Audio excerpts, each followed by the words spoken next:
nervous about interviewing I Anthony. am too. I'm very scared. Are I you? mean, yeah, I'm sorry. I made a very serious drink today because I'm a little nervous. Did you? What'd you make?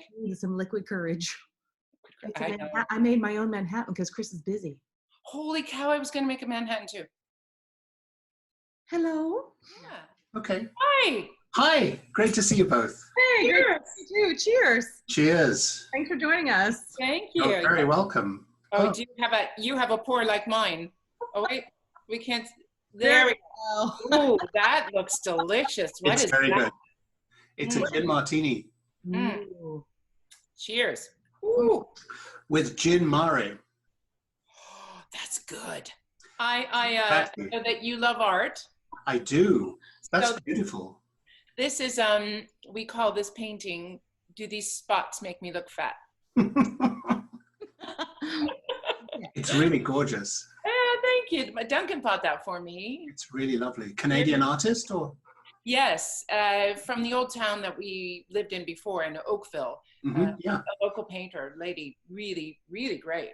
So I've studied your other shows, so I know about Quickfire. I'm very proud of my swear words, so don't miss that out. Oh, really? Yeah.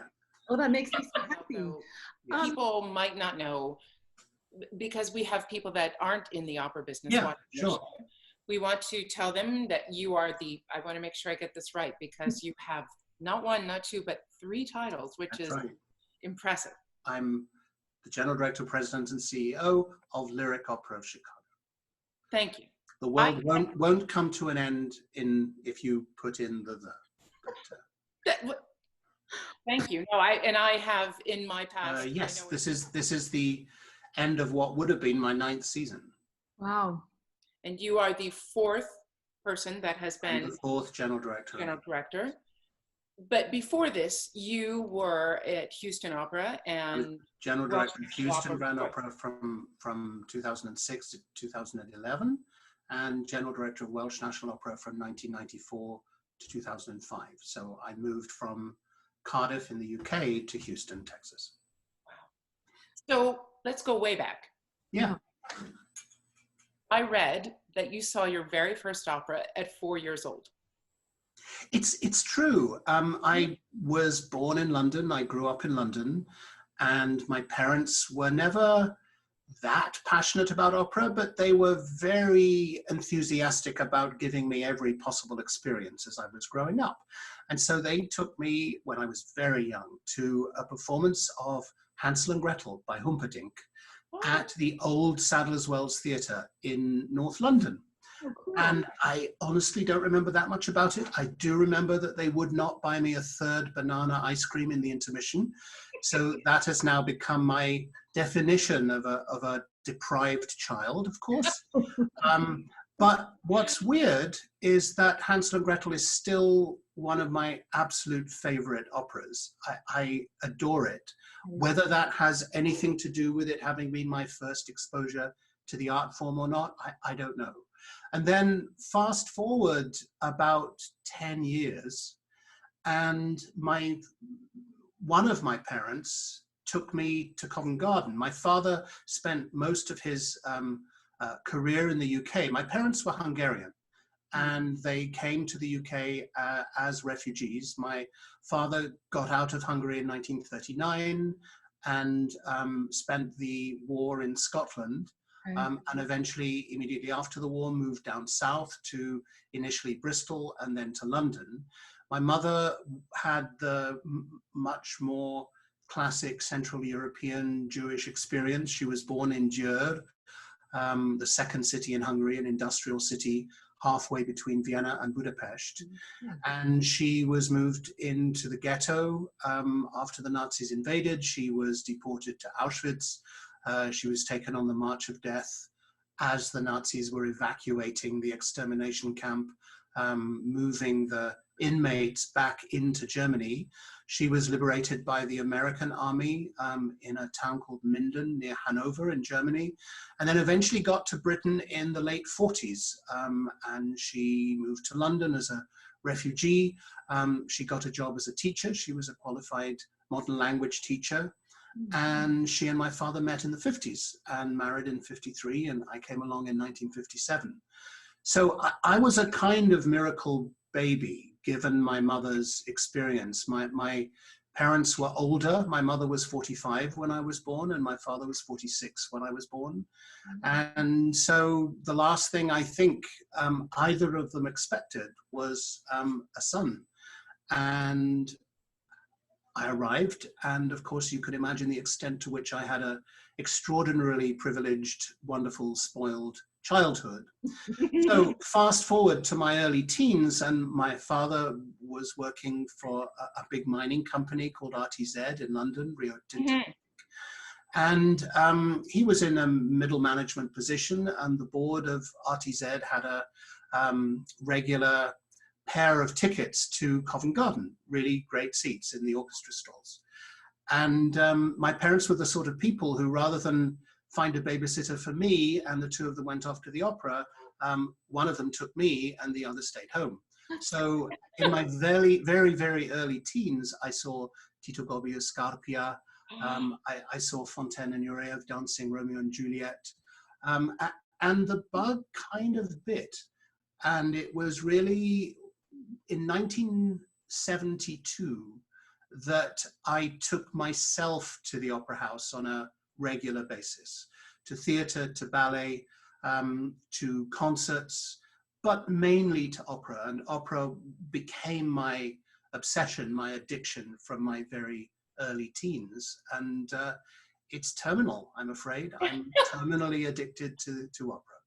Thank God. Thank God. How did that translate into where you are now? Because you were a lawyer, yes? You went to university for that? Yeah, but if you'd asked me when I was 14 what I wanted to do when I grew up, honestly, my answer would have been I want to run an opera company. And I know that sounds hokey and kind of weird, but honestly, that is what I would have said. The family home was in Wimbledon, in a suburb of southwest London. And so I was a fairly solitary child. I went by myself mainly to theatre and opera and concerts. And so I was on the tube, on the underground, between Wimbledon and Covent Garden. And so I had about an hour and a quarter there and back. And this tells you how strange a child I was. I spent my time dreaming up opera seasons. I dreamt about seasons of repertoire, casting, that sort of thing. So yes, Kerry, I did study law at university. I chose King's College London. King's College is part of the University of London, and it's in the Strand. And I chose it specifically because it was 5 minutes walk in one direction from the Royal Opera House, Covent Garden, and 6 or 7 minutes walk in the other direction from the National Theatre. Yeah. And I have to say, I spent more of my time studying law in those two institutions than I did in the law library. Okay. And then when I graduated, which was in 1978, can you imagine how long ago it is? I thought, well, I've got this far, I may as well study to be a barrister. So I took my bar finals in 1979. I'm a member of Gray's Inn. I'm a qualified barrister. I then did my apprenticeship as a barrister, which is called pupillage. And I did what's called marshalling. That's being a kind of assistant to a high court judge on circuit. And I was getting on fine. And I was enjoying myself. But I was surrounded by people who had a huge focused sense of vocation for the law. And my sense of vocation was for the arts in general and opera in particular. And I felt that I did not want to get stuck at that age. I was only about 22 when I qualified as a barrister. I didn't want to get stuck in a rut that didn't feel like my rut when I thought that I knew what my rut was. And so I went to my prospective head of chambers, who was offering me a place in chambers, which was quite a big deal, and said, would you let me take 3 or 4 months off because I would like to spend some time seeing if I can get a job in the arts. And so my first job in the arts was as assistant to the theatre director at Sadler's Wells Theatre, the old Sadler's Wells, which was exactly where I saw my first opera. Cool. It was kind of amazing. Yeah. Yeah. Being a general director, general manager, CEO of an opera house, I would think that legal background helps considerably. I'm grateful for it every single day. Not because I have a working knowledge of the law. I'm way decades out of date, but because it trains you how to think, how to analyze, how to grasp both sides of an argument. When you're training as an attorney, as a barrister, you learn how to analyze a particular issue from opposite sides. And so much of what my job involves is making value judgments, combination of subjective judgments, artistic, objective judgments, business judgments. I mean, the wonderful thing about my job is that it truly is the buck-stopping job. I'm responsible for lyric, artistically, financially, and administratively. Having said that, it's the absolute opposite of a one-man band, as you both know. It's a large organization with some amazingly talented people. But ultimately, I can't blame anyone but myself, either in the direction of the staff or in the direction of the board. Ultimately, I have the buck-stopping job, and on a good day, that's a dream, and you don't need me to finish that sentence. So what's the biggest challenges for you? I think the biggest challenge constantly is juggling art and money. I'm in this job because of my passion for opera.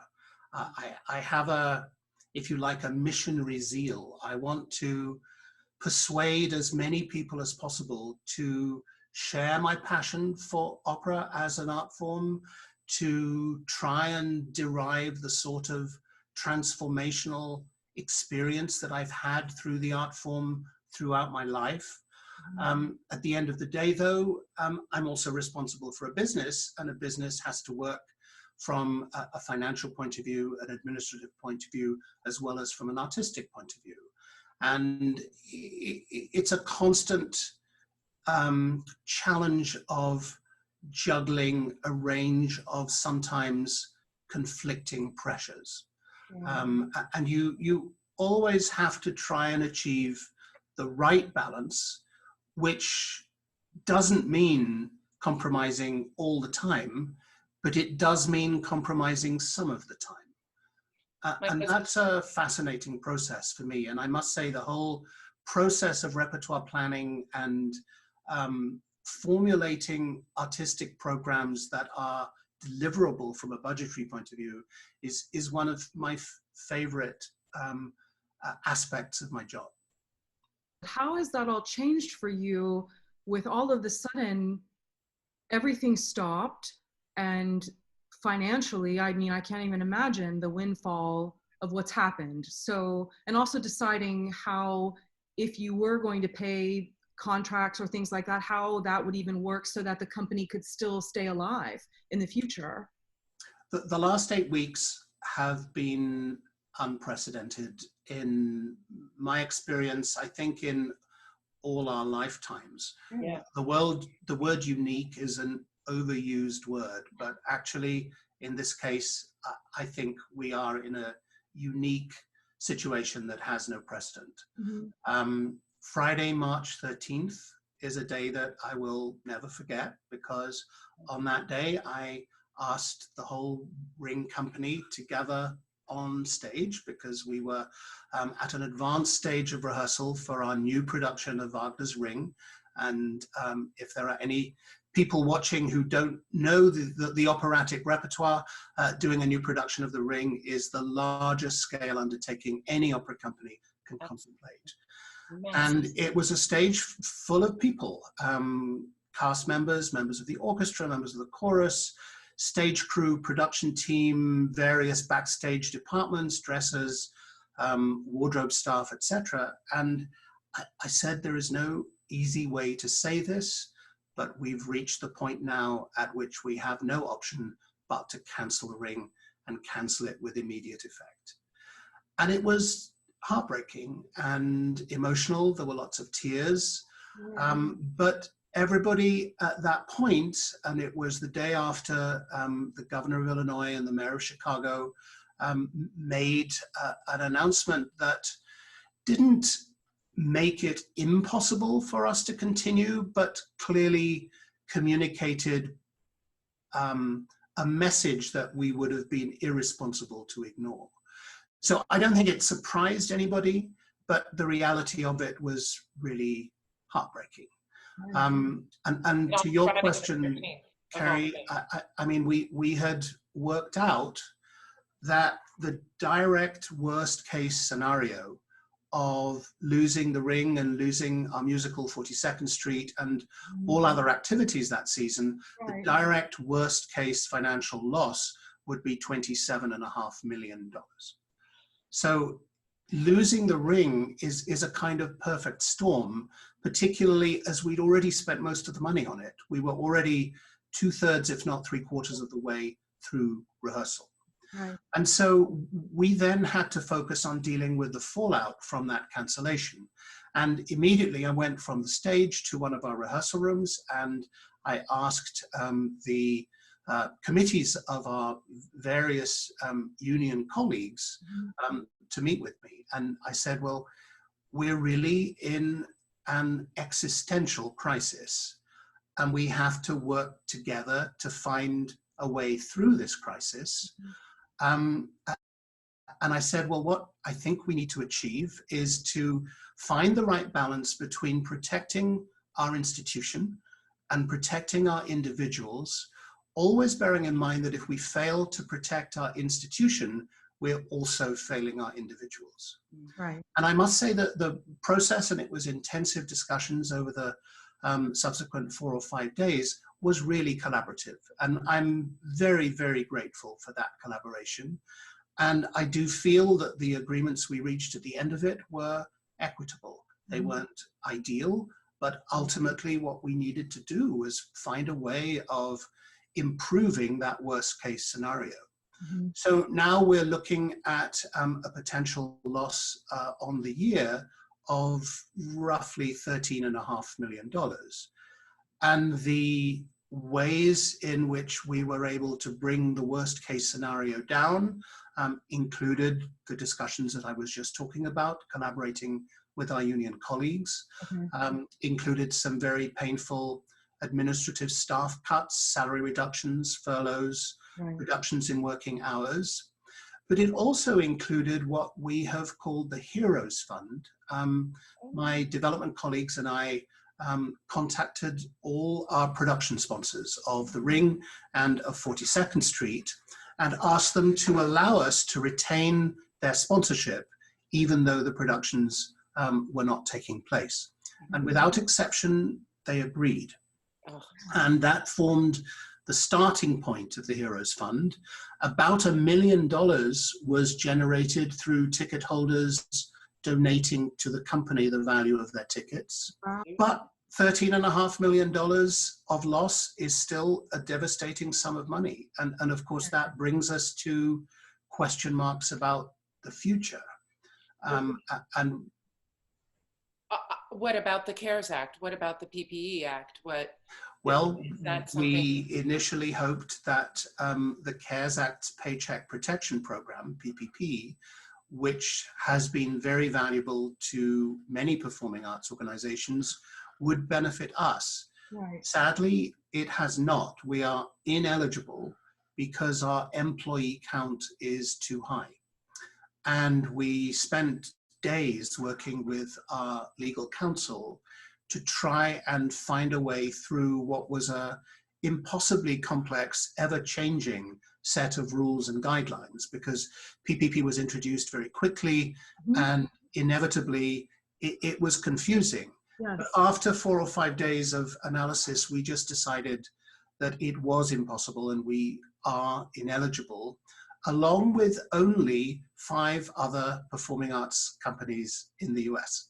So alongside Lyric, the only other opera company ineligible for PPP is the Metropolitan Opera. The only 3 orchestras ineligible for PPP is the Chicago Symphony Orchestra, the Boston Symphony, and the Los Angeles Philharmonic. And the only ballet company ineligible for PPP is New York City Ballet.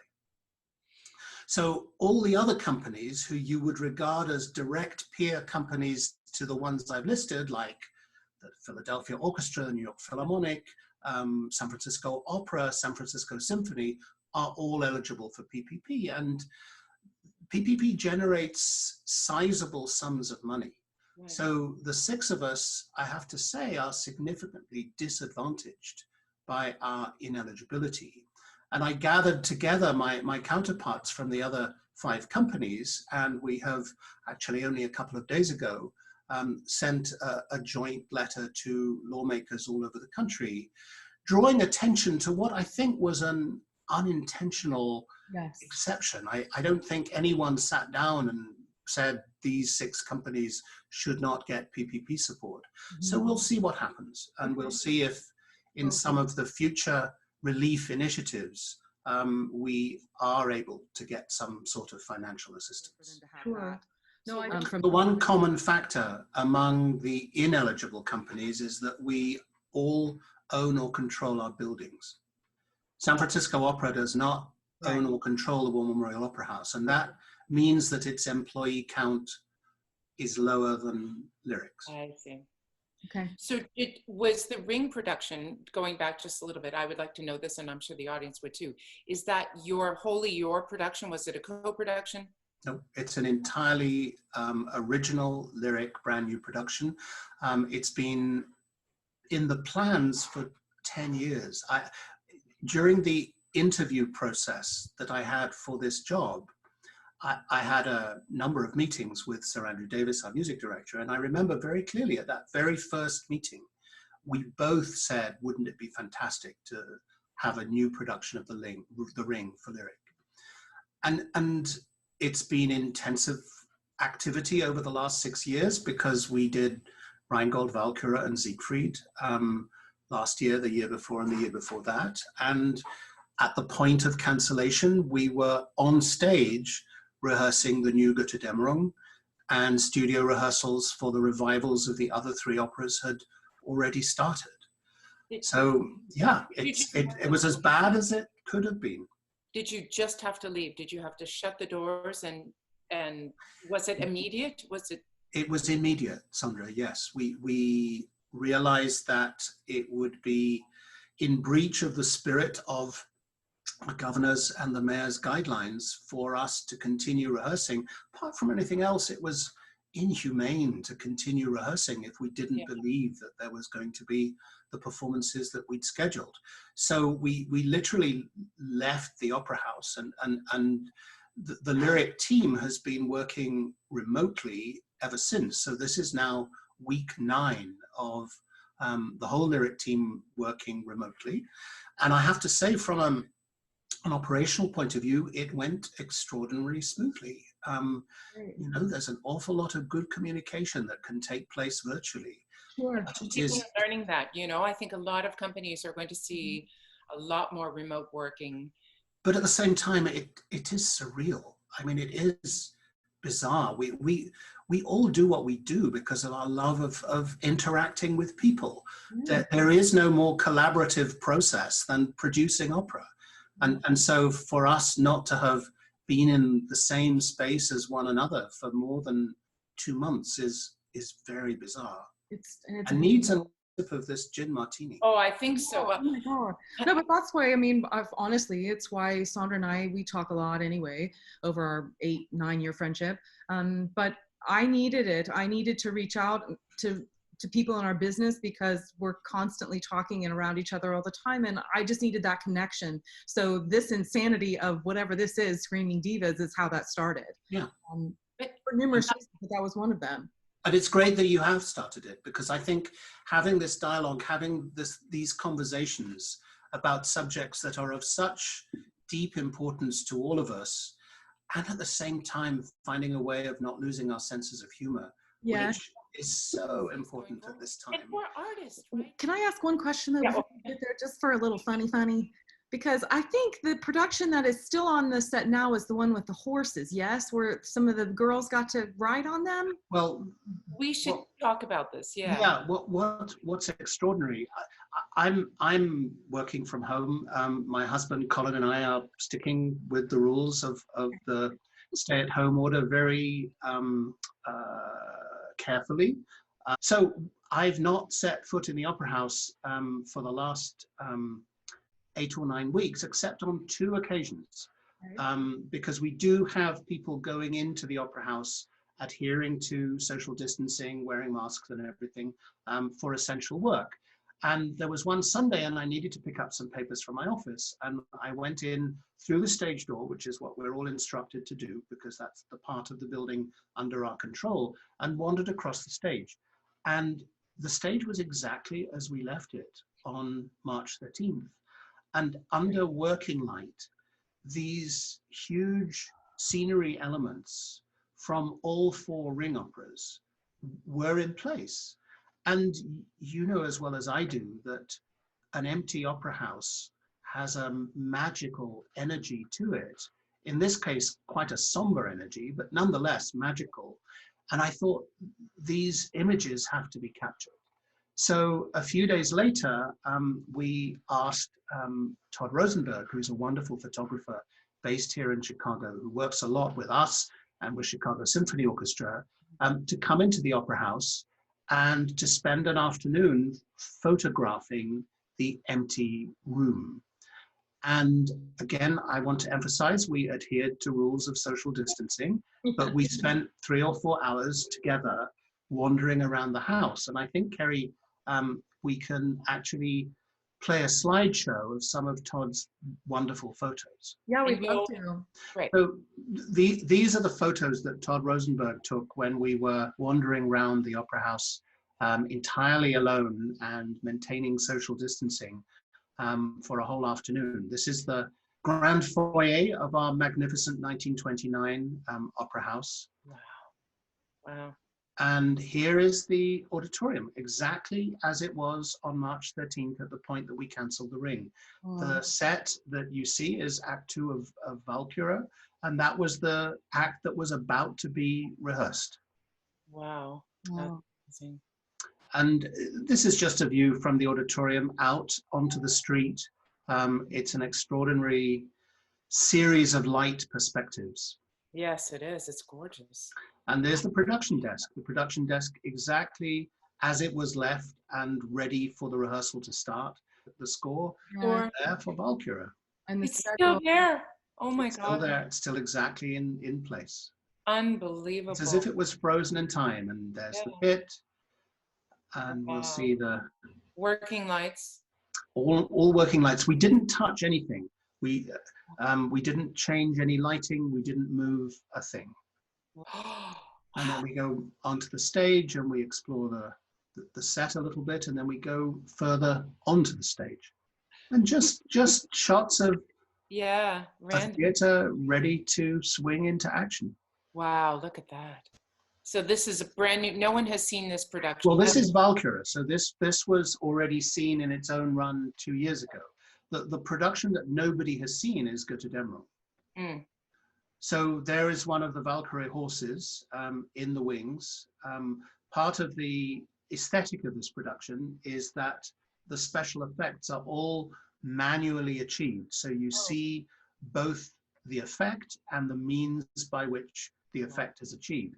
So the singers are riding the horses, which are being moved around on these camera dollies. Wow. That's amazing. Oh, I sat on that horse. I gave a master class and I sat on that horse up in the rehearsal room. And there's the body bag with one of the heroes of the battlefield being taken by the Valkyrie. Wow. That's a haunting picture. That one is amazing. Yeah. My goodness. Oh, there's one of the heroes ready to be. I remember this. Yeah. More Valkyrie horses. Wow. And there's poor Fafner in his deflated mode, Fafner the dragon. Oh, the dragon. You see the eyes and the teeth. Oh, yeah, on the left-hand side, the red. On the left-hand side. And when he makes his appearance in Act 2 of Siegfried, he's inflated, so he's huge. And as Siegfried kills the dragon, so in front of our eyes, he deflates. But that's at his most deflated and most forlorn. Oh, my goodness. And there's the props table set up for Act 3 of Valkyrie. There's Brunhilde's shield. That is the stage manager's chair, right? Yeah. And those red cylinders are light boxes that the actors in Valkyria use to create the magic fire. It's all part of this specific production. Wow. And who is this production by? It's directed by Sir David Pountney, and the costume designer is Marie-Jeanne Lecker. The original set designer is Johan Engels, who died sadly 4 years ago. And so Robert Innes Hopkins is the realizing set designer, and Fabrice Kabur is the lighting designer. So there's Brunhilde's horse. She appears for the Todesverkündigung scene on that horse. And that was to be Christine Goerke. That was Christine Goerke, yes. And the grass patches that we see to the right are part of both Valkyria and Siegfried. Oh. Siegmund and Sieglinde end up rolling around on them at the end of Act 1. And Brunhilde and Siegfried roll around them at the end of Act 3 of Siegfried. And this was never seen. This is the ruined version of the set that is in place. This is the ruined Valhalla in Götterdämmerung, with a decaying feast laying the table as the gods confront their own destruction. Wow. So fascinating. Thank you for sharing these with us. Oh, with pleasure.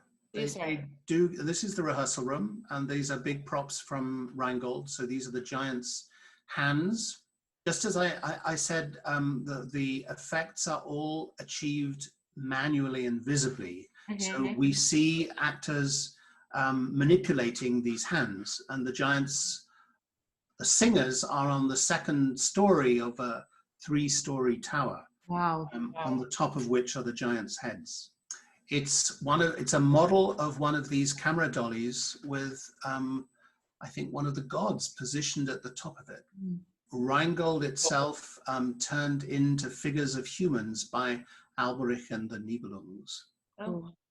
And that's the Rheingold in its raw form that gets piled up to block the image of Freya. And this is all the rehearsal room, again, frozen in time in the middle of a Rheingold rehearsal. And this is backstage. These are the maquettes for the wigs. Oh boy. Those are Valkyria wigs. Oh. Up in the wardrobe on the 7th floor, there's Wotan's costumes for Valkyria. Is that Alan? Is that Alan in that? Alan, yes.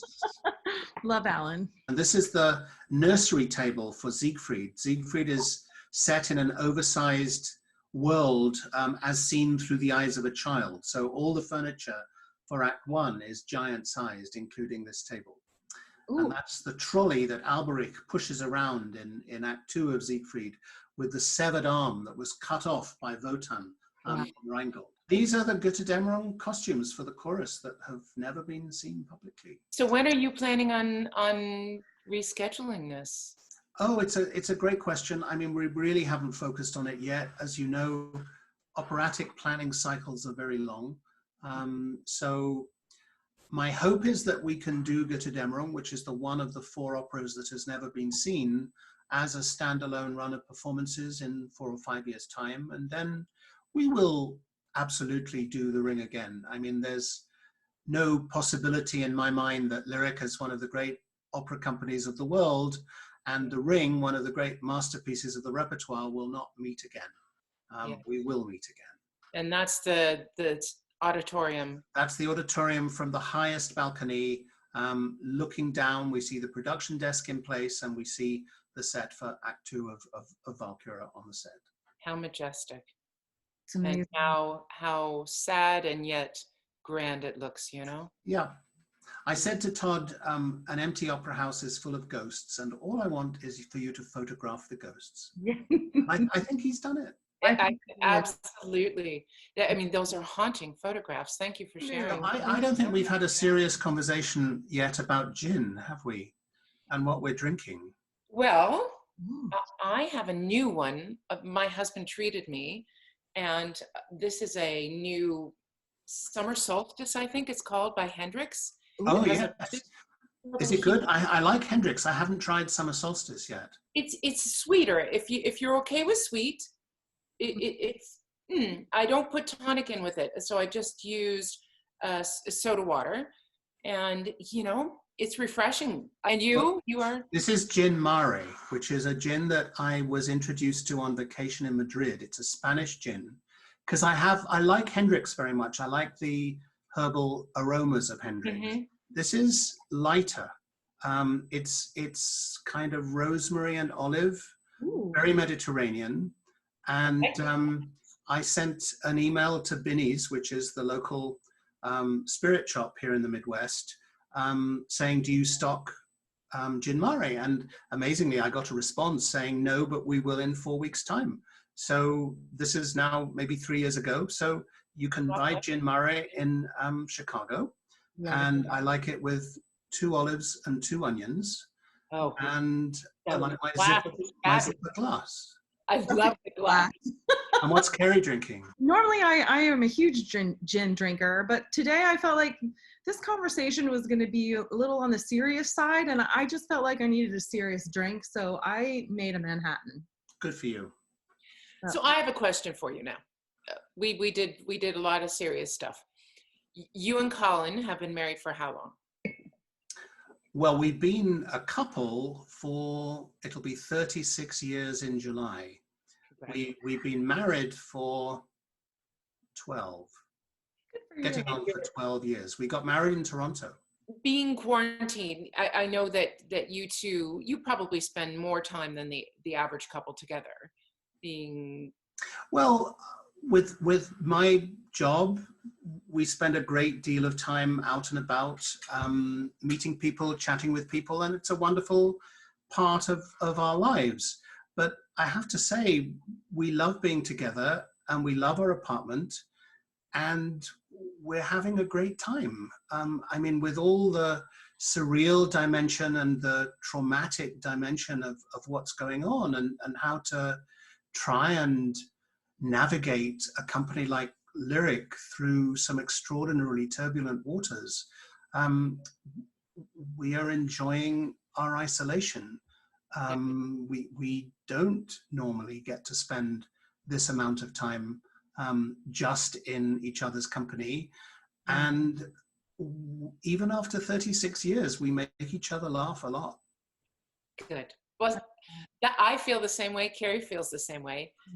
Have you learned anything about each other? I've learned is that having spent more than half our lives together, we have a wonderful shorthand that requires no explanation, that would be incomprehensible to everyone else, but that allows us to have a constant mutual understanding. And it's a wonderfully rewarding place to be. That's awesome. Are you nervous about getting back into, the world? I'm not nervous from a personal point of view. I'm nervous about the course of recovery. I mean, it seems to me that we're currently caught in a vacuum of utter uncertainty. Yes. In that we're constantly, and this applies to Colin and me at home, we're constantly saying, well, what's going to happen? What do we think will happen next? And the reality is we have absolutely no idea. And I think it's a waste of energy to try and decide whether you want to be pessimistic or optimistic. We simply don't know. And uncertainty, I think, is the most undermining and most unnerving state to be in. People doing my sort of job, we're programmed to deal with problems. When an issue arises, we know what we would normally do to analyze a situation and to try and form a judgment as to the best way forward. We don't even have a benchmark to allow ourselves to develop informed instincts, let alone judgments. Having said all that, I don't have any doubt that this will be over. I don't have any doubt that the time will come when COVID-19 will take its place alongside the myriad of other life-threatening diseases that we take for granted as part of the risk of enjoying a full life. But from where we are at the moment, we don't know when the recovery will begin. We don't know how long it will take. And we don't know anything about the new normal. I'm sure in my mind that the new normal will be profoundly different from the old normal. But I'm equally sure that in that new normal, the role of the arts, the role of opera will be more important, more indispensable, more relevant than ever. And what we at Lyric are doing, and you know, this is a time of total uncertainty, but it's not a time of inertia. So what we're doing is working on modeling a number of different possible scenarios, and without trying to anticipate which of those scenarios is more likely or less likely, we're developing an understanding of what Lyric's role in each of those scenarios might be. And my hope is that when the recovery begins and when the new normal begins to take shape and begins to become clear, the work that we have done in our scenario modeling will help us grapple more quickly with the opportunities and challenges of the new normal. Because there's no doubt that we at Lyric are absolutely determined that when that new normal arrives, we will be positioned to really rise to those challenges and opportunities and take our place as one of the indispensable cultural institutions of our city and of our country. What we have to do is navigate through these unbelievably turbulent waters in order to ensure that we arrive at that new normal healthy and fit for purpose. That new normal, though, with a vaccine, or is the new normal trying to figure out if there never is a vaccine, how do we still be safe and get back into the theater? It's obviously a great question, Kerry, and it's one of the many questions to which I don't think there is a coherent answer at the moment. For what it's worth, I don't think the new normal will be fully clear until the disease becomes manageable. Through a combination of vaccine, treatment, immunity, I don't know what, but it will take confidence in the medical profession's ability to manage the disease, to persuade people to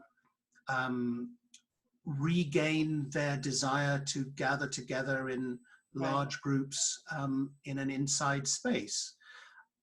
I don't think it will all happen at one go. And I think the recovery process will be gradual. I think it's unpredictable still. Yes. I mean, for example, a few days ago, a paper was published by the National Association of Teachers of Singing, of NATS, that was very sober to read, because it essentially said that rehearsing or performing as a group of singers will not be possible until a vaccine has been proved. Right. So let me ask you, as two singers, what will make you feel safe enough to want to rehearse and perform again?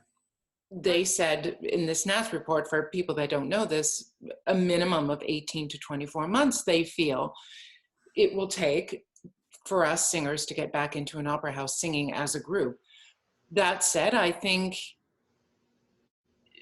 we as opera singers get very up close and personal with our colleagues, the chorus, the other leads that we're with, the orchestra. We have wig and makeup people that are in our face putting makeup on. We have costume people that have to get very close to you. Then you have to think, okay, well, maybe we could do a performance with the artist without an audience, because then you have to think about all those, the 2,000, how many, what is the seating at the Lyric? 3,500 or so. All those people have to be willing to be very close to each other, or social distancing in the theater, but is that financially tangible? And I mean, one question to me, I can't say I need this, this, and this, because one question to me leads to another question. Yeah. There's all kinds of medical information out there. Nobody really has a definitive yet, except for they do know that certain things like singing and coughing and sneezing are a no-no. And it spreads it further than they originally thought. And especially in an indoor setting. Outdoor setting is a different ball wax. Because I'm also looking at other musical outlets, not just classical singing, and how are they dealing with this? How is the sports community going to deal with this? Because they are not going to have a football game or a basketball game. So if they're going to do that, how does that translate into what we do for a living, and how can we make that? That's a very good analogy. Yeah.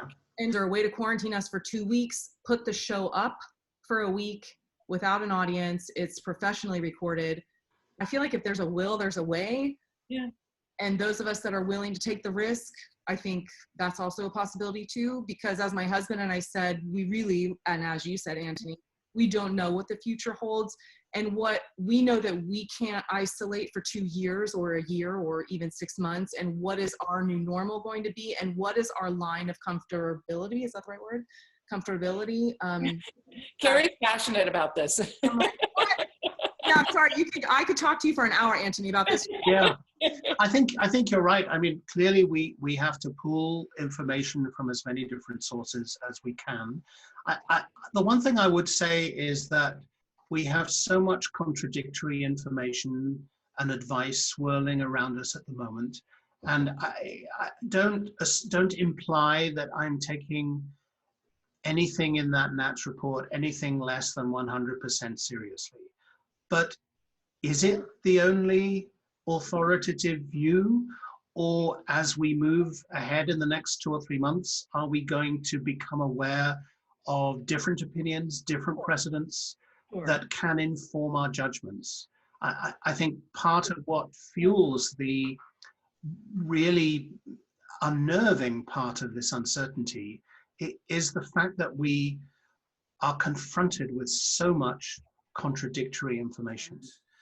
We have to be receptive to how the new normal will be different from the old normal, but at the same time, I am and believe we should be profoundly optimistic about the importance of culture, the importance of arts, the importance of opera, the importance of singing.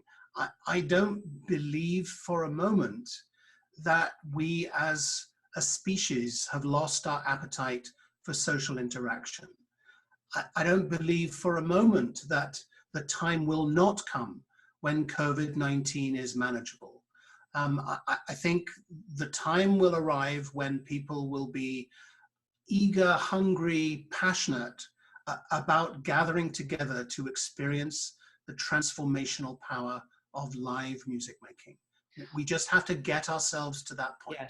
But I think once people feel safe, then I think that they will come to the theaters and to art in droves, honestly. I mean, we all need that kind of visceral feeling and emotions. I believe that. My question is, what do we do for our own art to stay relevant in the time period between now and then? And what way can we get around this so that we can still produce art that's worth watching, but maybe not what we're used to watching until we're able to get to that point, if that made any sense? Yeah, it does, Kerry, and I think it's a great question. And I think we have to constantly take stock of the changing circumstances. Okay. What is possible to do today, and here in Illinois, we have a stay-at-home order in place until the end of May. What is possible to do in a stay-at-home order is different from what is possible once that is eased, once gatherings are permitted. Okay. I think as we move through the summer and into the fall, we have to be imaginative, we have to be radical in inventing ways in which we can create art that people will be hungry to experience. Yes. Tell people out there know this side of you, the business side of you, but yeah. I know, having known you for quite a few years now, the other side of you. What other things besides opera, and I know you are extremely passionate about opera, but what other things are you passionate, hobbies, things like that really interest you? Well, one thing that I have to completely stifle at the moment is my passion for going to museums, sightseeing, traveling, and much of the summer is normally spent on the road. Scouting, talent scouting, and meeting colleagues and talking about productions is something that I usually spend the summer doing extensively, because it's the time of year when I can actually travel. And we're awfully lucky working in the opera business, because major opera tends to take place in extremely beautiful, interesting, historic places. Yeah. And so along with trying to get vacation, I also enjoy my time in Salzburg, in Aix-en-Provence, in Bayreuth, in London. None of that's going to happen this year. I love cooking, and Colin and I are spending a lot of time planning and preparing meals. He's a very good baker. He's not interested in cooking, and I'm not really that interested in baking. So, you know, we have a very happy harmony of our household commitments. I find really funny, we're cooking a lot too. We're really not doing takeout or eating out yet, but we started laughing at how many times we're running our dishwasher during the week now. No, aren't we just? Because we tend to fill it up much quicker than we do in a normal life. Yes. And I've actually learned to appreciate the dishwasher, because absolutely. I've always thought it's quicker to just go to the sink and wash up a few dishes. I know. I completely, because it's just the two of us, so it's like you, and Yeah, I agree but with I don't think that anymore. I think the dishwasher's a godsend. No, and I'm like, oh, please, please, God, don't let it break down during this time of COVID. Yeah, and what would we do without the washing machine and the dryer? I mean, that's a nightmare.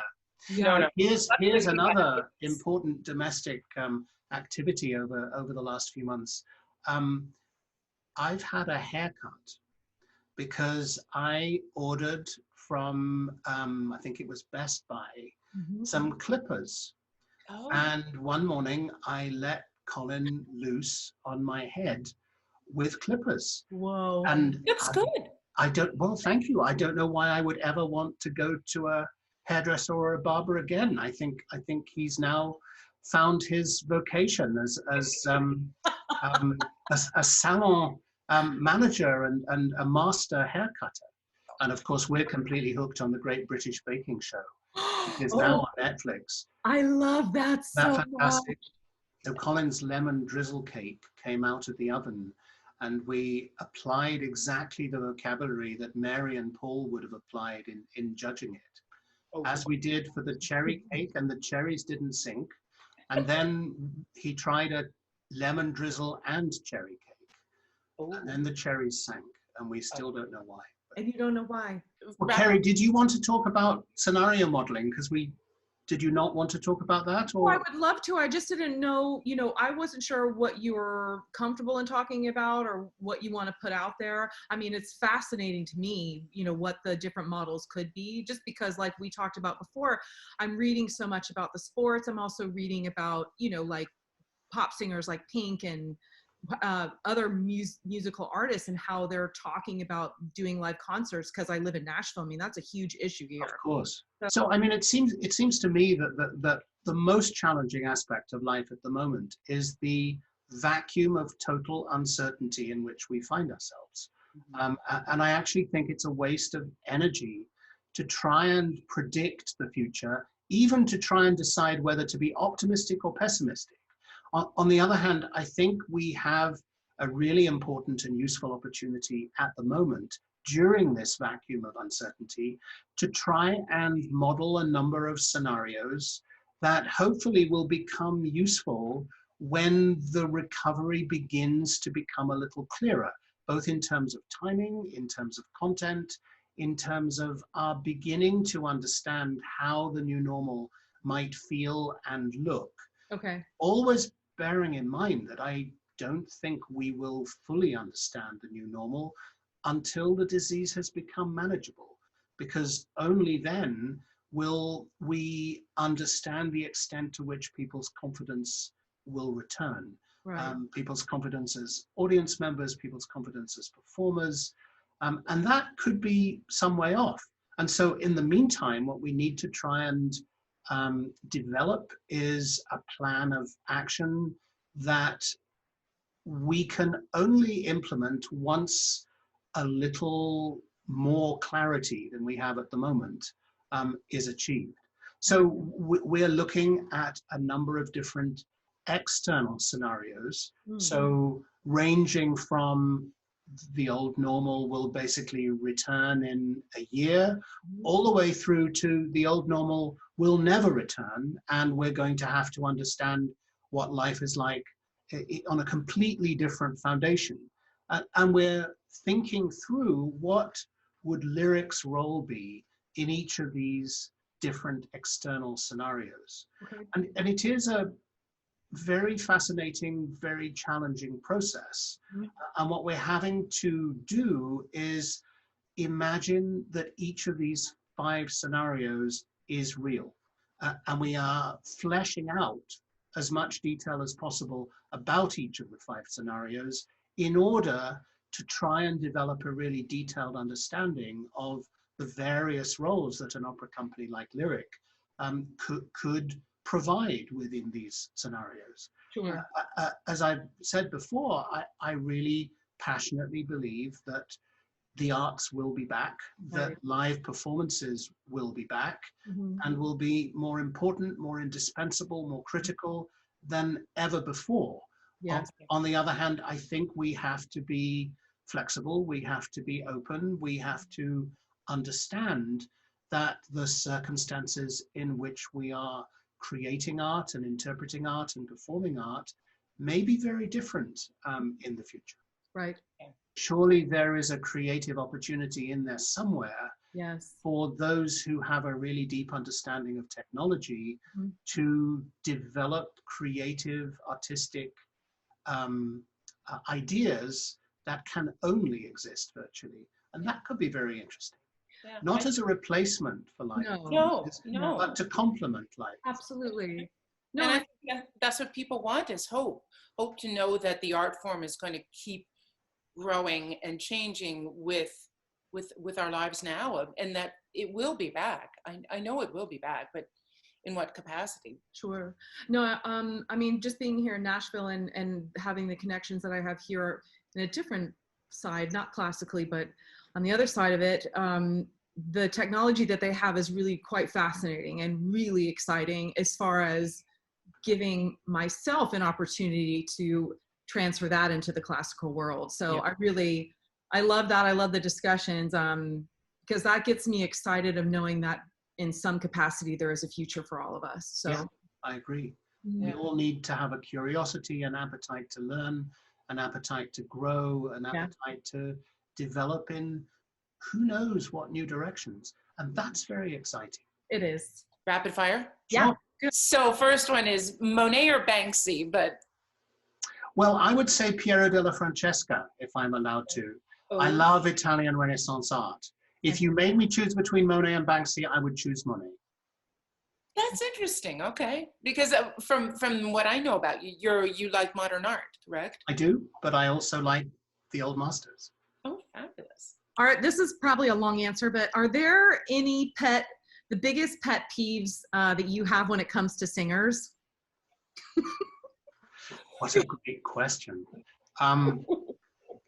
I've been lucky enough to have been invited to sit on a number of international singing competition juries over the years, over probably 20 years now. And I must say I really love doing it because it forces you to distill down to very basic essentials what your assessment is when you're comparing 2 singers as different from between a light soprano and a bass. Right. And ultimately, I think what I look for in a competition scenario is a singer's ability to communicate emotionally, to reach me here. Right. And of course, those of us in the business analyze a whole range of component elements, vocal quality, diction, interpretation, etc., etc. But ultimately, for me, it has to add up to my being moved to tears. Okay. And that, I suppose, is what I look for more than anything when I audition a singer, when I attend a performance that I'm responsible for, or that when I attend a performance purely for my pleasure, which I do as much as I possibly can. Right. Wow. Most amazing person you've ever met? Ooh, that's a tough Wow, one. that I know. is very interesting. You mean it's not Sandra Ravanovsky? Well, I'm assuming Sorry. present company, etc. To all these questions. One of the people that I was most thrilled not only to meet, but also to spend time with was Joan Sutherland. Joan Sutherland was my first favorite opera singer. When I was very young and we lived in suburban London, I used to go to Harrods Sale. In those days, it had a great record department, and I was an avid record collector. And walking through Harrods record department one day, I was stopped in my tracks when I heard this amazing recording of what I now know is Sutherland singing Bel Raggio from Semiravide. Oh, wow. And I was a very shy, very retiring child, and I plucked up courage and went to ask the shop assistant what that was. And I have to say he was pretty supercilious, but he did tell me. And over the years, I had the good fortune of being able to go to many of Sutherland's performances at Covent Garden from the mid-70s to the end of her career. And then for about 11 or 12 years, while I was General Director of Welsh National Opera, I was chairman of the jury of the BBC Cardiff Singer of the World competition. And Joan was a regular member of the jury. So I actually got to know her a little bit. I got to sit next to her on the jury panel. Joan was on one side, Marilyn Horne was on the other side. I mean, what is not to revel in when you're a lifelong passionate opera lover, Sure. able to interact with these extraordinary legends and learn from their observations, their reactions, overhear their conversations. So I was really privileged to have not only met, but to have got to know Joan Sutherland. And I must say it was a revelation for me. Wow, I bet. I'm a huge Marilyn Horne fan, so Me too. yeah, I Me love too. her to death. Well, then I'm going to ask my favorite question. What is your favorite curse word? Well, my husband Colin is Scottish, and his mum, now sadly departed, was from the Western Isles, the Hebrides. Mm-hmm. And she came from a Gaelic-speaking family. And she spent a lot of time with us, including lots and lots of time in Houston. She sadly died before we moved to Chicago. Mm-hmm. And she came up with all sorts of Gaelic expletives that I've learned over the years and use with great pleasure.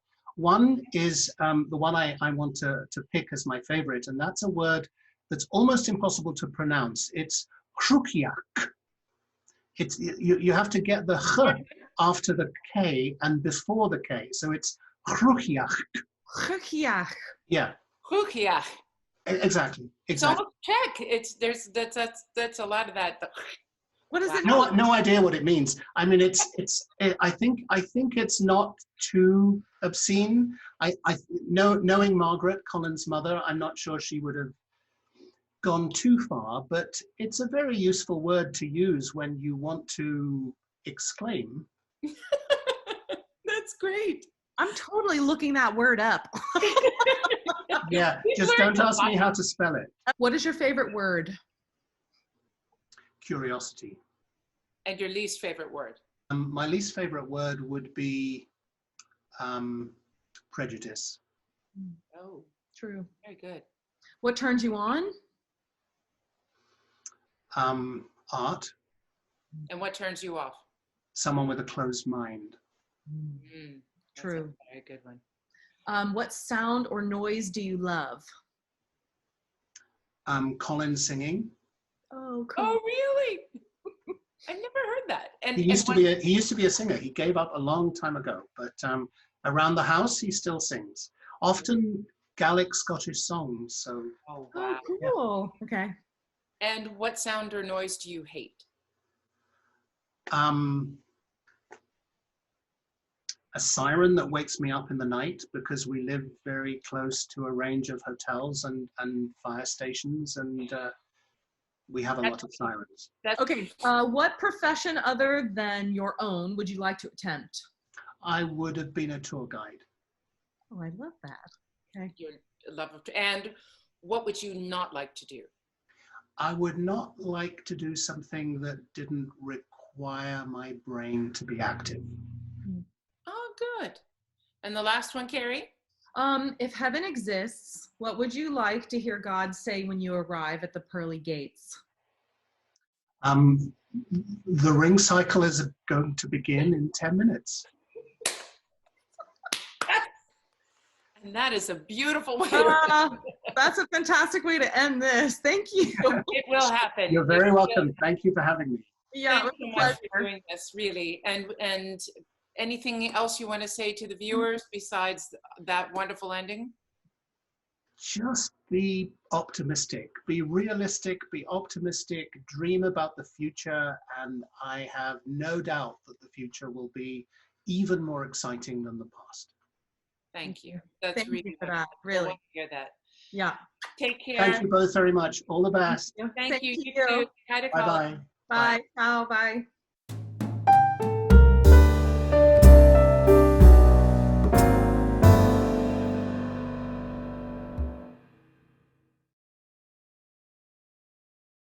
Did you know 2 months ago what Zoom was? I didn't. I I didn't. didn't know what Zoom was. I had a Zoom mic. I didn't know that. I didn't either. I didn't either. That just went to my phone. I just used it for, work Yeah. stuff. I didn't. Oh, Carrie, seriously. Why did we ever need Zoom? I mean, we needed like FaceTime so we could talk to each other because we're all over the world. Yeah. But I didn't need It's Zoom. even like, I was like, but so okay, so I have this on my iPad. Okay. So yeah, so We how also would I- need, since you are the technic, what? I don't have my glasses here. My name's Gary. I know. I'm like, I can't see you. What? Wait, what does it? I always feel like an old lady. I'm like, can you see me? Wait.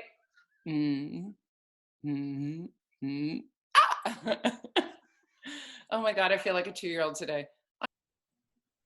I wondered what that was. There is